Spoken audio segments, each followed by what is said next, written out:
COVID-19 situation Gulf രാജ്യത്ത് സിംഗിളായിട്ടും ഗ്രൂപ്പായിട്ടും ബിസിനസ്സിലേക്ക് എൻ്റർപ്രീനർഷിപ്പിലേക്ക് കടന്നവരെ ആശങ്കപ്പെടുത്തിയിട്ടുണ്ട്. ഒരുപക്ഷെ ദീർഘകാലത്ത് ജോലി ഉപേക്ഷിച്ച് അടുത്തിടെ മാത്രം ബിസിനസ്സിലേക്ക് ഇറങ്ങിയവരെ വല്ലാതെ മനപ്രയാസത്തിലാക്കിയിട്ടുണ്ടാകാം. ഈ ഒരു കോവിഡ്-19 സിറ്റുവേഷൻ പഴയ നോർമൽ സിറ്റുവേഷനിലേക്ക് എത്തുക എന്നുള്ളത് ഒരു ചെറിയ കാലമെങ്കിലും എടുക്കും എന്നാണ് അതിൻ്റെ എക്സ്പേർട്സ് പറയുന്നത്. ആ ഒരു സിറ്റുവേഷനിൽ ന്യൂ നോർമൽ എന്ന് പറയുന്ന പുതിയ സംവിധാനത്തിലൂടെ എങ്ങനെ ബിസിനസ് കണ്ടിന്യൂറ്റി അതോടൊപ്പം തന്നെ സർവൈവൽ സാധ്യമാക്കാം എന്നതിനെ കുറിച്ചിട്ടുള്ള പഠനങ്ങളാണ് നാം നടത്തേണ്ടത്. ചെറിയ ഇൻഡസ്ട്രി മുതൽ ചെറിയ ബിസിനസ്സുകാർ മുതൽ വലിയ ഇൻഡസ്ട്രീസിൽ വരെ ഉള്ള ചാലഞ്ചസ് മറികടക്കുക എന്നുള്ളത് വളരെ എളുപ്പത്തിൽ മറികടക്കുക എന്നുള്ളത് വലിയ പ്രയാസമാണ്. എങ്കിൽ പോലും ഈ ന്യൂ നോർമലിൽ എങ്ങനെ ബിസിനസ് കണ്ടിന്യൂറ്റി സാധ്യമാക്കാം എന്നതിനെക്കുറിച്ച് വലിയ പഠനങ്ങൾ തന്നെ വേൾഡ് അടിസ്ഥാനത്തിൽ നടക്കുന്നുണ്ട്. പ്രത്യേകിച്ച് SME സ്മോൾ മീഡിയം എൻ്റർപ്രീനേഴ്സ് ഏറ്റവും കൂടുതൽ ശ്രദ്ധിക്കേണ്ട കൊച്ചു കൊച്ചു കാര്യങ്ങളൊക്കെ ചെറിയ ടിപ്സുകളായിട്ടും വലിയ പഠനങ്ങളായിട്ടും തന്നെ അവൈലബിൾ ആണ്.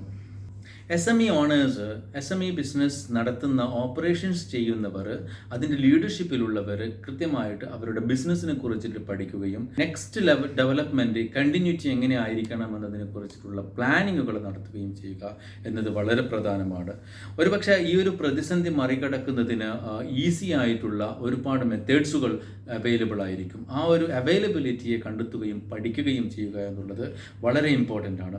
ഈ ഒരു സിറ്റുവേഷനിൽ ഏറ്റവും വലിയൊരു ക്വസ്റ്റ്യൻ അല്ലെങ്കിൽ ഇമ്പോർട്ടൻ്റ് ആയിട്ട് വേണ്ടത് ക്യാഷ് ഫ്ലോ എങ്ങനെ, ക്യാപിറ്റൽ എമൗണ്ട് എങ്ങനെ കൈകാര്യം ചെയ്യാം എന്നുള്ളതാണ്. അതോടൊപ്പം തന്നെ കസ്റ്റമേഴ്സ് ഡാറ്റാബേസ് കൺട്രോൾ ചെയ്യുകയും കസ്റ്റമേഴ്സിൻ്റെ ഇൻട്രസ്റ്റും ടേസ്റ്റും പൊട്ടൻഷ്യാലിറ്റിയും മനസ്സിലാക്കിയിട്ട് അവർക്ക് വേണ്ടിയിട്ടുള്ള സർവീസ് എങ്ങനെ ത്വരിതപ്പെടുത്താം, അവർക്ക് വേണ്ടിയിട്ടുള്ള സർവീസ് എങ്ങനെ ക്രിയാത്മകമാക്കാം എന്നതിനെ കുറിച്ചിട്ടുള്ള പ്ലാനിങ് നടത്തുക വളരെ ഇമ്പോർട്ടൻ്റ് ആണ്. കോവിഡ് ചാലഞ്ചിന് മുമ്പുള്ള സിറ്റുവേഷനിൽ നിന്ന് പുതിയ സിറ്റുവേഷനിലേക്ക് മാറുമ്പോൾ എന്തൊക്കെ മാറ്റങ്ങളാണ് ബിസിനസ്സിൽ വേണ്ടത് എന്നതിനെ കുറിച്ചിട്ടുള്ള ഒരു ക്യാഷ് ഫോർകാസ്റ്റും അതോടൊപ്പം തന്നെ ബിസിനസ് ഫോർകാസ്റ്റും നടത്തുക എന്നുള്ളത് വളരെ ഇമ്പോർട്ടൻ്റ് ആണ്. നേരത്തെ സ്വീകരിച്ചിരുന്ന ആലസ്യവും സാവകാശവും എല്ലാം ഒരുപക്ഷെ അനുഭവിക്കാൻ ഈ ഒരു ചാലഞ്ചിൽ അനുഭവിക്കാൻ സാധിച്ചെന്ന് വരില്ല. അതോടൊപ്പം തന്നെ പുതിയ വെല്ലുവിളിയെ എങ്ങനെയാണ് കൈകാര്യം ചെയ്യാൻ സാധിക്കുക എന്നതിനെക്കുറിച്ച് കൃത്യമായ പഠനം നടത്തണം. കസ്റ്റമർ ഡാറ്റാബേസ് പോലെ തന്നെ ഇമ്പോർട്ടൻ്റ് ആണ്. കസ്റ്റമേഴ്സിൻ്റെ ടേസ്റ്റ് അറിയുക, കസ്റ്റമേഴ്സിൻ്റെ റിക്വയർമെൻറ്റ് അറിയുക. ഒരു ഉദാഹരണത്തിന് മുൻപ് കാലങ്ങളിൽ ഗ്രോസറികളിൽ അടുത്ത ചെറുകിട ഷോപ്പുകളിലൊന്നും ഗ്ലൗസോ മാസ്കോ സാനിറ്റൈസേഷൻ പ്രോഡക്ട്സോ ഒന്നും അവൈലബിൾ ആയിരുന്നില്ല. അതേ സ്ഥാനത്ത് ഈ ഒരു റിക്വയർമെൻറ്റ് വന്നപ്പോൾ അധിക ഷോപ്പുകളിലും അധിക ചെറിയ കടകളിലൊക്കെ ഈ ഒരു മെറ്റീരിയൽസിൻ്റെ അവൈലബിലിറ്റി ഉണ്ട്. അതിൻ്റെ അർത്ഥം അടുത്ത ഉപഭോക്താവിനെ, കൺസ്യൂമേഴ്സിനെ അട്രാക്റ്റ് ചെയ്യിപ്പിക്കാനുള്ള എല്ലാ മെറ്റീരിയൽസും അവരുടെ കയ്യിൽ അവൈലബിൾ ആണ്. കോവിഡ് സിറ്റുവേഷൻ വരുന്നതിന് മുമ്പുള്ള അവസ്ഥയിൽ നിന്ന് പുതിയ അവസ്ഥയിൽ ന്യൂ നോർമലിലേക്ക് ബിസിനസ് അല്ലെങ്കിൽ എൻ്റർപ്രീനർഷിപ്പ് ഡൈവേർട്ട് ചെയ്യുമ്പോൾ എന്തൊക്കെ മാറ്റങ്ങളാണ് സ്ഥാപനത്തിൽ വേണ്ടത് എന്നതിനെ കുറിച്ചിട്ടുള്ള ഹോംവർക്ക് ചെയ്യുമ്പോൾ വളരെ പ്രധാനപ്പെട്ടതാണ് ബിസിനസ് മേഖലയിലെ കോമ്പറ്റീഷൻസും പൊട്ടൻഷ്യാലിറ്റീസും അതുപോലെ തന്നെ പ്രോഡക്റ്റിൻ്റെ അവൈലബിലിറ്റി ഇതൊക്കെ മനസ്സിലാക്കുകയും അതിനു വേണ്ടിയിട്ടുള്ള പ്രത്യേക പഠനങ്ങൾ നടത്തുകയും പ്ലാൻ ചെയ്യുക എന്നുള്ളത്. ഒരു 2 വർഷക്കാലത്തേക്കെങ്കിലും സർവൈവൽ എന്നുള്ളത് മുഖ്യ അജണ്ടയായിട്ട് റിസ്കുകൾ കുറച്ചും അതുപോലെ തന്നെ എന്തെങ്കിലും റിസ്കുകൾ ഉണ്ടാകുമ്പോൾ അത് അതിവേഗം കൈകാര്യം ചെയ്യാനുള്ള പ്ലാനുകൾ പ്രിപ്പയർ ചെയ്യുക എന്നുള്ളത് വളരെ നിർബന്ധമാണ്.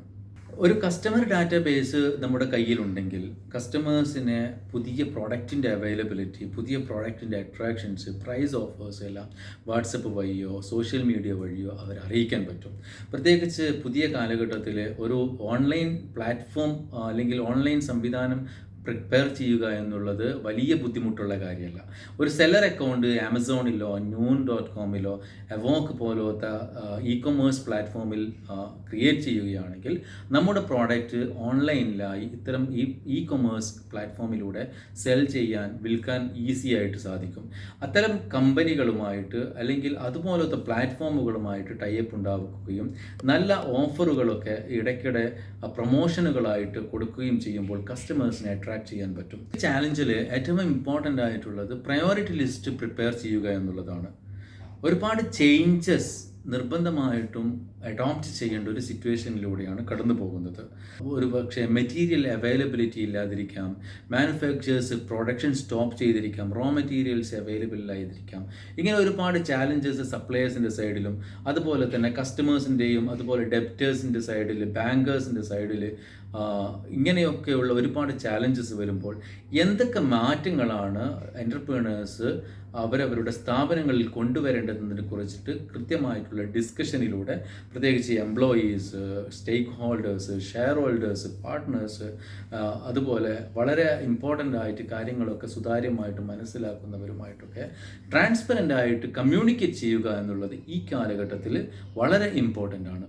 പോസ്റ്റ് COVID-19 ഏറ്റവും വലിയ ചേഞ്ചസ് വരുന്നത് കസ്റ്റമേഴ്സ് സെയിൽസ്മാൻ റിലേഷൻഷിപ്പിലാണ്. പ്രത്യേകിച്ച് COVID-19 മുമ്പ് ഹൈജീനിക്, സേഫ്റ്റി, സെക്യൂരിറ്റി, പ്രൊട്ടക്ഷൻ അല്ലെങ്കിൽ ഒരു ട്രസ്റ്റ് എന്നതൊക്കെ വളരെ ഇമ്പോർട്ടൻ്റ് ആയിട്ട് കാണാത്ത കസ്റ്റമേഴ്സ് പോലും ഇപ്പോൾ എങ്ങനെയാണ് ഒരു കടയിലേക്ക് പോകേണ്ടത്, ഹൗ ദേ ഹാവ് പ്രൊട്ടക്റ്റ് ചെയ്തിട്ടുള്ളത്, എങ്ങനെയാണ് സാനിറ്റൈസ് ചെയ്തിട്ടുണ്ടോ, ഗ്ലൗസ് ഉപയോഗിച്ചിട്ടുണ്ടോ, മാസ്ക് ഉപയോഗിക്കുന്നുണ്ടോ, അതുപോലെ തന്നെ എല്ലാ മെറ്റീരിയൽസും എങ്ങനെയാണ് അവർ ട്രേയിൽ വെച്ചിട്ടുള്ളത്, സാനിറ്റൈസേഷൻ ഉണ്ടോ എന്നൊക്കെ കാര്യങ്ങളിൽ വളരെ ഇമ്പോർട്ടൻ്റ് ആയിട്ട് നോക്കുന്ന ഒരു സിറ്റുവേഷനിലാണുള്ളത്. ഒരു ചെയിൻ സൂപ്പർ മാർക്കറ്റിൻ്റെ ഒരു ഔട്ട്ലെറ്റിൽ എഴുതി വെച്ചതായിട്ട് കണ്ടു, എവറി 2 hours ഞങ്ങൾ സാനിറ്റൈസ് ചെയ്യുന്നുണ്ട്, അത് നിങ്ങൾക്ക് മനസ്സമാധാനം തരുന്നു, your satisfaction is our importance എന്ന രീതിയിൽ ഒരു കമൻറ്റ് എഴുതി വെച്ചിട്ടുണ്ട്. പ്രത്യേകിച്ച് ഈ ഒരു സിറ്റുവേഷനിൽ ഫീലിങ്സ് നമ്മൾ പ്രൊട്ടക്റ്റഡ് ആണ്, നമുക്ക് വൈറസ് വരാൻ സാധ്യതയില്ല, നമ്മളുടെ ഹെൽത്ത് പ്രൊട്ടക്റ്റഡ് ആണ് എന്നൊരു മെസ്സേജ് കസ്റ്റമേഴ്സിൻ്റെ കയ്യിലേക്ക് കൊടുക്കുക എന്നുള്ളത് വളരെ ഇമ്പോർട്ടൻ്റ് ആണ്. പറഞ്ഞു വരുന്നത് വിശ്വസ്തതയും അതോടൊപ്പം തന്നെ ശുചിത്വവും സുരക്ഷിതത്വവും ഒക്കെ ഈ കാലഘട്ടത്തിൽ വളരെ ഇമ്പോർട്ടൻ്റ് ആയിട്ടുള്ളതാണ്. അതുകൊണ്ട് തന്നെ അതിനു വേണ്ടിയിട്ടുള്ള ഏറ്റവും നല്ല സംവിധാനങ്ങൾ ഓരോ കടയിലും ഓരോ സ്ഥാപനങ്ങളിലും ഉണ്ടാക്കുക വളരെ ഇമ്പോർട്ടൻ്റ് ആണ്. ഈ ഒരു പ്രതിസന്ധിക്കിടയിലും ആത്മവിശ്വാസം ചോർന്നു പോകാതെ നോക്കേണ്ടത് ഓരോ എൻ്റർപ്രണേഴ്സിൻ്റെയും ഇമ്പോർട്ടൻ്റ് ആയിട്ടുള്ള ഒരു ഫാക്റ്റാണ്. പ്രത്യേകിച്ച് കസ്റ്റമേഴ്സ്, തൊഴിലാളികൾ, ഉദ്യോഗസ്ഥർ, ഉപഭോക്താക്കൾ, വിതരണക്കാർ എന്നിവരൊക്കെയുമായിട്ട് പോസിറ്റീവ് എനർജി ഷെയർ ചെയ്യുകയും ബിസിനസ് കണ്ടിന്യൂറ്റിക്ക് ഒരു പ്രയാസവും ഇല്ല എന്ന രീതിയിലുള്ള ഗുഡ് ന്യൂസ് ഇടയ്ക്കിടെ ഷെയർ ചെയ്യുക വളരെ ഇമ്പോർട്ടൻ്റ് ആണ്. ബിസിനസ് കണ്ടിന്യൂറ്റിയുടെ ഗ്രേറ്റ് മെസ്സേജ് സ്റ്റേക്ക് ഹോൾഡേഴ്സിൻ്റെ അടുത്തൊക്കെ നെഗറ്റീവ് എനർജി ആകാതെ പോസിറ്റീവ് എനർജിയിൽ തന്നെ ഷെയർ ചെയ്യാൻ ശ്രമിക്കണം. ബിസിനസ് കണ്ടിന്യൂറ്റി എന്നതോടൊപ്പം തന്നെ ഇമ്പോർട്ടൻ്റ് ആണ് ലേറ്റസ്റ്റ് ആയിട്ടുള്ള ഓപ്പർച്യൂണിറ്റീസ് ഫൈൻഡ് ചെയ്യുക എന്നുള്ളത്. അതിന് വേണ്ടിയിട്ടുള്ള എനർജി അതായത് മാർക്കറ്റിങ്ങിലേക്കും സെയിൽസിലേക്കും ഇതിൻ്റെ ലീഡേഴ്സ് കൊടുത്തുകൊണ്ടിരിക്കുക. എസ്പെഷ്യലി എക്സ്പെൻസ് ചുരുക്കുക, കോസ്റ്റ് ഒപ്റ്റിമൈസ് ചെയ്യുക, ഫൈനാൻസ് ഫോർകാസ്റ്റ് ചെയ്യുക എന്നതോടൊപ്പം തന്നെ പുതിയ ലൈവ് മാർക്കറ്റ്, ഉദാഹരണത്തിന് water and electricity, pharmaceutical, agriculture തുടങ്ങിയ എപ്പോഴും നിലനിൽക്കുന്ന ഇൻഡസ്ട്രീസിൽ, വ്യവസായങ്ങളിലേക്ക് നേരത്തെ ബിസിനസ് ചെയ്യാത്തവരാണെങ്കിൽ അതിൽ എങ്ങനെ കസ്റ്റമറിനെ ക്രിയേറ്റ് ചെയ്യുക, റിലേഷൻഷിപ്പ് ബിൽഡ് ചെയ്യാം എന്നതിനെ കുറിച്ചിട്ടൊക്കെയുള്ള പഠനങ്ങൾ നടത്തുകയും അവർക്ക് വേണ്ടിയിട്ടുള്ള സർവീസ് ആരംഭിക്കുകയും ചെയ്യുക. അതോടൊപ്പം അതിജീവനം, സർവൈവൽ എന്നുള്ളതാണ് വളരെ ഇമ്പോർട്ടൻ്റ് ആയിട്ട് കാണേണ്ടത്.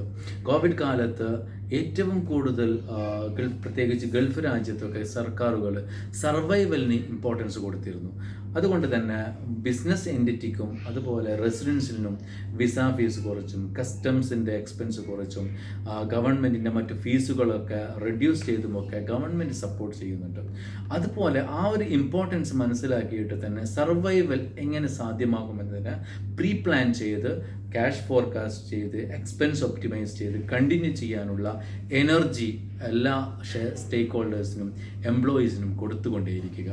സർവൈവലിന് വേണ്ടിയിട്ടുള്ള കുറച്ച് ടിപ്സുകൾ. ഒന്ന്, ഫൈനാൻഷ്യൽ ഫോർകാസ്റ്റ് വളരെ ഇമ്പോർട്ടൻ്റ് ആണ്. What is going to be next 3 months, 6 months, 1 year, 2 years എങ്ങനെയായിരിക്കണം ഫൈനാൻസ് മാനേജ് ചെയ്യേണ്ടത് എന്നതിനെ കുറിച്ചിട്ടുള്ള പ്ലാൻ ചെയ്യുക. ഫൈനാൻഷ്യൽ ഫോർകാസ്റ്റ് പോലെ തന്നെ ഇമ്പോർട്ടൻ്റ് ആണ് ഡെപ്റ്റേഴ്സുമായിട്ടുള്ള ഡിസ്കഷൻസ്. കടം കൊടുക്കേണ്ടവരുമായിട്ട് കൃത്യമായിട്ടും വ്യക്തമായിട്ടും കാര്യങ്ങൾ സംസാരിച്ച് എപ്പോഴും കമ്മ്യൂണിക്കേഷൻ കണ്ടിന്യൂ ചെയ്യുക. അതുപോലെ കമ്പനിയുമായിട്ട് അവരുടെ ബിസിനസ്സുമായിട്ട് അറിയുന്ന നല്ല സപ്പോർട്ട് ചെയ്യാൻ സാധ്യതയുള്ളവരുമായിട്ട് ഒരു അഡ്വൈസറെ എന്ന രീതിയിൽ അവരുമായിട്ട് ട്രാൻസ്പെറൻ്റ് ആയിട്ട് ഡിസ്കഷൻ ചെയ്യുക. തുറന്ന മനസ്സുമായിട്ട് എന്തൊക്കെ ചേഞ്ചസുകളാണ് കമ്പനിയിലേക്ക് അഡോപ്റ്റ് ചെയ്യേണ്ടത് എന്നതിനെക്കുറിച്ച് ചിന്തിക്കുകയും അതിനു വേണ്ടിയിട്ടുള്ള പ്രവർത്തനങ്ങൾ നടത്തുകയും ചെയ്യുക. എല്ലാവരും ഈ വലതുഭാഗത്തേക്ക് ചിന്തിക്കുമ്പോൾ ഇടതുഭാഗത്തേക്ക് ചിന്തിച്ചുകൊണ്ട്, അഥവാ എതിർദിശയിൽ ചിന്തിച്ചുകൊണ്ട് എന്തൊക്കെ മാറ്റങ്ങൾ, എന്തൊക്കെ ഡെവലപ്മെൻറ്റ്, എന്തൊക്കെ പൊട്ടൻഷ്യാലിറ്റി ബിസിനസ്സിലേക്ക് കൊണ്ടുവരാം എന്നതിനെ കുറിച്ചിട്ട് പ്ലാൻ ചെയ്യുക. നിങ്ങളുടെ ബിസിനസ് മോഡൽ എന്താണോ അതിനെ ഫിക്സ് ചെയ്യുക, അതിനു വേണ്ടി ഹാർഡ് വർക്ക് ചെയ്യുക, സോൾവ് ചെയ്യുക. ഡിജിറ്റലൈസേഷൻ, പ്രോസസ്സുകൾ, ഓട്ടോമേഷൻ എന്നിവ എസ്റ്റാബ്ലിഷ് ചെയ്യുക. നിങ്ങളുടെ ടീമിനെ നിരന്തരം അനലൈസ് ചെയ്യുക. എവിടെയാണോ ഗ്യാപ്പ് അവർക്ക് ട്രെയിൻ ചെയ്യുക. ചേഞ്ചസ് ഉറപ്പുവരുത്തുക. ചെലവ് ചുരുക്കുക എന്നുള്ളത് വളരെ ഇമ്പോർട്ടൻ്റ് ആണ്. എസ്പെഷ്യലി കോസ്റ്റ് ഒപ്റ്റിമൈസേഷൻ എന്ന് പറഞ്ഞു കഴിഞ്ഞാൽ സ്റ്റാഫിനെയോ എംപ്ലോയീസിനെ ടെർമിനേറ്റ് ചെയ്യുക എന്നുള്ളതല്ല. സ്റ്റാഫിൻ്റെയും ടീമിൻ്റെയും സ്ട്രെങ്ത് വേണമെങ്കിൽ നിർത്തുന്നതോടൊപ്പം അധികമായിട്ട് വരുന്ന ചിലവുകൾ ഏതൊക്കെയെന്ന് ഒപ്റ്റിമൈസ് ചെയ്തിട്ട് അതിനെ ഡിസ്കണ്ടിന്യൂ ചെയ്യാനുള്ള, കട്ട് ചെയ്യാനുള്ള ആക്ഷൻ എടുക്കുക എന്നതാണ്. അതോടൊപ്പം തന്നെ ക്യാഷ് ഫ്ലോ എന്നുള്ളത് വളരെ ഇമ്പോർട്ടൻ്റ് ആയിട്ടുള്ള ഒരു ചാലഞ്ച് ആയിരിക്കും പോസ്റ്റ് കോവിഡ്-19. അതിന് വേണ്ടിയിട്ടുള്ള പ്രിപ്പറേഷൻ നേരത്തെ തന്നെ തയ്യാറാക്കി വെക്കുക. സിറ്റുവേഷനിൽ സ്വന്തം സുരക്ഷിതത്വവും ആരോഗ്യവുമാണ് വളരെ പ്രധാനമായിട്ട് കാണേണ്ടത്. വേൾഡിലെ ഏറ്റവും വലിയ കൊമേഴ്സിൻ്റെ CEO ജാക്ക് മാ പറഞ്ഞിട്ടുള്ളത്, ഈ 2020 ബിസിനസ്സിനെ കുറിച്ചിട്ടോ സ്വപ്നത്തെക്കുറിച്ചിട്ടോ പദ്ധതിയെക്കുറിച്ചിട്ടോ അല്ല സംസാരിക്കേണ്ടത്, സ്വന്തം ആരോഗ്യം എങ്ങനെ സുരക്ഷിതമായി വെക്കുന്നു എന്നതിനെ കുറിച്ചിട്ടാണ് ചർച്ച ചെയ്യേണ്ടത്. അപ്പോൾ തന്നെ വലിയൊരു ലാഭം ജീവിതത്തിൽ നേടിക്കഴിഞ്ഞുവെന്ന് അദ്ദേഹം പറഞ്ഞിട്ടുണ്ട്. പറഞ്ഞു വരുന്നത് സുരക്ഷിതത്വവും ആരോഗ്യവും ഇമ്പോർട്ടൻ്റ് ആയിട്ട് കണ്ട് ബിസിനസ്സിൻ്റെ കണ്ടിന്യൂറ്റി, സർവൈവൽ എന്നതിന് വേണ്ടി പ്ലാൻ ചെയ്യുക. All the best.